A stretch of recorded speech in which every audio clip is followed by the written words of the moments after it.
क्या रोज कमाने खाने वाले दुकानदारों पर बढ़ रहा है बोझ? क्या बिना सूचना वसूली बन गई है मजबूरी, या फिर व्यवस्था के नाम पर लगाया जा रहा है नया टैक्स? चलिए बताते हैं पूरी वीडियो में विस्तार से, लेकिन उससे पहले स्वागत है आपका यूपी की बात में और मैं हूं आपके साथ खुशी। कानपुर देहात के नवीपुर बाजार में दुकानदारों ने अवैध वसूली का आरोप लगाते हुए जिला अधिकारी से शिकायत की है। करीब 20 से 30 दुकानदारों का कहना है कि पिछले 30 सालों से छोटी छोटी दुकानें लगी हैं, लेकिन 1 अप्रैल से बिना सूचना के उनसे 20 से 50 रुपए प्रतिदिन वसूले जा रहे हैं। दुकानदारों का कहना है कि वे रोजाना मुश्किल से 200 से 300 रुपए ही कमाते हैं। ऐसे में ये शुल्क उनकी रोजी रोटी पर असर डाल रहा है। उन्होंने बाजार में मूलभूत सुविधाओं की भी कमी बताई है। देखिए ये पूरी रिपोर्ट। नवीपुर बाजार में सब्जी और परचून की 100 से ज्यादा छोटी दुकानें लगती हैं। दुकानदारों के मुताबिक अब उनसे रोजाना 20 से 50 रुपए तक की पर्ची काटकर वसूली की जा रही है। दुकानदारों का कहना है कि वे दिन भर में मुश्किल से 200 से 300 रुपए तक ही कमा पाते हैं। ऐसे में रोजाना शुल्क देना उनके लिए भारी पड़ रहा है और उनकी रोजी रोटी पर संकट खड़ा हो गया है। नहीं, ऐसा कुछ नहीं। नगर पंचायत अकबरपुर विधिवत जो शासन के नियम है उसके अंतर भूमि किराया वसूली का ठेका उठाती है, पार्किंग का ठेका उठाती है।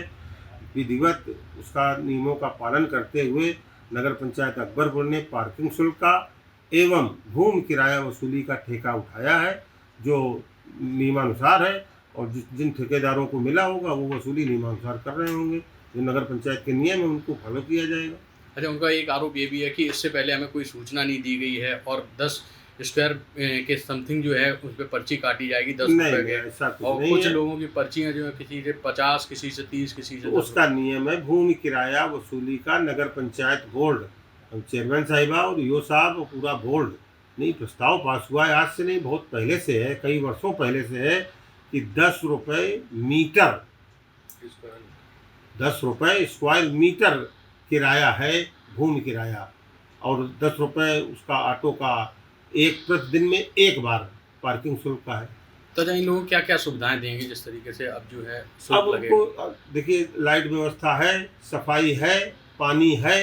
अब टीन सेट और जहाँ नहीं होगा वहाँ टीन सेट और छाया की व्यवस्था, विश्राम की व्यवस्था ये कराई जाएगी, और जहाँ और जो असुविधाएं होंगी उनको पूरा किया जाएगा। मामला सर ये है कि हम लोग नवीपुर में सब्जी मंडी में फुटपाथ पे अपनी सब्जी की दुकानें लगाते हैं।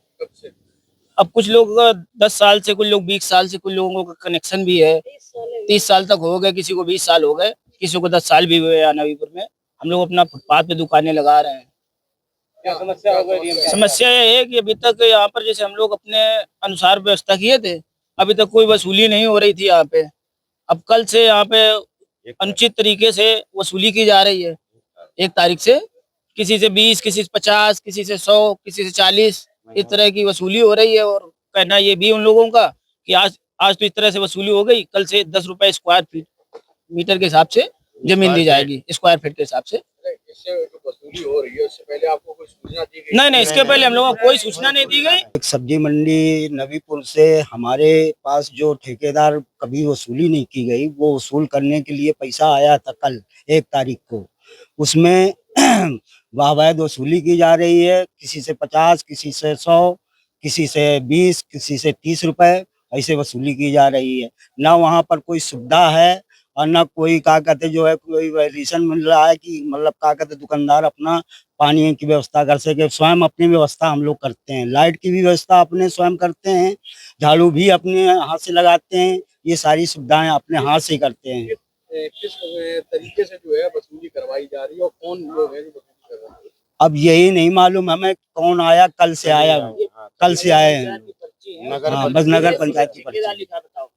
दिनेश सिंह ठेकेदार जो है वही आया है, उसका नाम भी मतलब कोई पहले से कोई जानकारी हो तो ना 50, किसी से 100, किसी से 20, किसी से 30, किसी से कोई सूचना नहीं की गई सर। व्यापारियों ने यह भी आरोप लगाया कि बाजार में मूलभूत सुविधाओं का अभाव है। न तो टीन शेड है, न पीने का पानी, और न ही साफ सफाई की कोई उचित व्यवस्था। इसके बावजूद उनसे शुल्क वसूला जाना उन्हें अन्यायपूर्ण लग रहा है। वहीं नगर पंचायत प्रतिनिधि का कहना है कि बाजार का ठेका दिया गया है और उसी के तहत ये व्यवस्था लागू की जा रही है। उनके मुताबिक जल्द ही दुकानदारों को टीन शेड, पानी और साफ सफाई जैसी सुविधाएं भी दी जाएंगी।